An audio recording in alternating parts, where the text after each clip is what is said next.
Iran যুক্তরাষ্ট্র উত্তেজনাকে কেন্দ্র করে আবারও ভয়াবহ সংঘাত চলছে বিশ্বের গুরুত্বপূর্ণ দুই নৌপথে।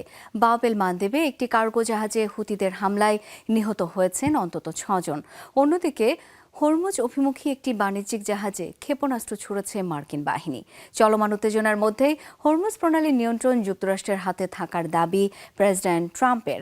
এদিকে শর্ত পূরণ না হওয়া পর্যন্ত বন্ধ থাকবে হরমুজ, পাল্টা হুঁশিয়ারি তেহরানের।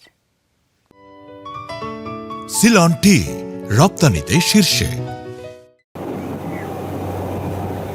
পাল্টাপাল্টি হামলায় হরমুজ ও বাব এল মানদেব প্রণালী ঘিরে বাড়ছে উত্তেজনা। ইয়েমেনের বাব এল মানদেবে একটি কার্গো জাহাজে হামলা চালিয়েছে বিদ্রোহী গোষ্ঠী হুতি। বিস্ফোরণের পর জাহাজটিতে আগুন ধরে যায়।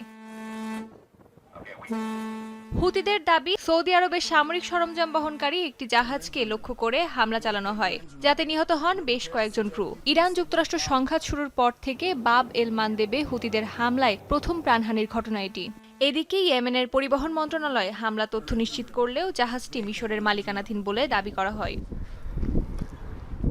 অন্যদিকে ইরানের বন্দরের দিকে যাওয়ার সময় সতর্কবার্তা উপেক্ষা করায় পানামার পতাকাবাহী একটি কার্গো জাহাজে ক্ষেপণাস্ত্র ছোড়ে মার্কিন বাহিনী। মার্কিন সেন্টকমের দাবি, দুটি হেলফায়ার মিসাইলের আঘাতে জাহাজটিতে ব্যাপক ক্ষয়ক্ষতি হয়েছে। সেন্টকম আরও জানিয়েছে, মার্কিন অবরোধ অমান্য করায় ৫৫টি বাণিজ্যিক জাহাজের রুট পরিবর্তন করে দেওয়া হয়েছে। মঙ্গলবার ৭টি জাহাজ নিরাপদে হরমুজ পাড়ি দিয়েছে বলেও দাবি করেছে তারা। এর মধ্যে হরমুজ প্রণালী সম্পূর্ণ মার্কিন নিয়ন্ত্রণে থাকার দাবি করেছেন মার্কিন প্রেসিডেন্ট ডোনাল্ড ট্রাম্প। আমি ইরানকে বিশ্বাস করার কথা ভাবতেই পারি না। ওরা আমার সাথে অনবরত মিথ্যা বলেছে। এই মুহূর্তে হরমুজ প্রণালীর উপর আমাদের সম্পূর্ণ নিয়ন্ত্রণ আছে। ওদের কোনো নিয়ন্ত্রণ নেই, এটা আমাদের। তবে তেহরানের অবস্থা সম্পূর্ণ বিপরীত। ইরানের দাবি, যুক্তরাষ্ট্রকে আগ্রাসন বন্ধ করতে হবে, নিষেধাজ্ঞা প্রত্যাহার করতে হবে এবং জব্দ করা সম্পদ অবমুক্ত করতে হবে।